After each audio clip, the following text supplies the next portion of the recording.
रात का वक्त था। आसमान पर चांद चमक रहा था और सितारे जगमगा रहे थे। अमीना अपने साफ सुथरे कमरे में बिस्तर पर लेटी थी, मगर उसे नींद नहीं आ रही थी।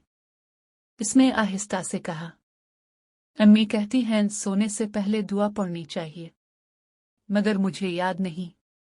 वो खिड़की की तरफ देखने लगी। अचानक एक सितारा बाकी सबसे ज्यादा रोशन हो गया। एक नरम सी आवाज आई, अस्सलाम अलैकुम अमीना। अमीना ने मुस्कुराकर जवाब दिया।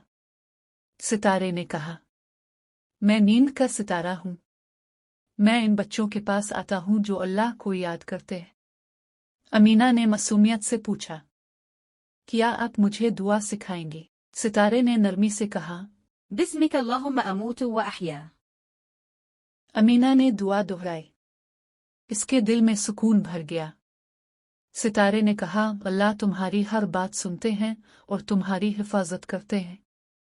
अमीना ने कहा, शुक्रिया अल्लाह। इसकी आंखें बंद हो गईं। वो सुकून से सो गई और सितारे की रोशनी इसके दिल में हमेशा के लिए रह गई।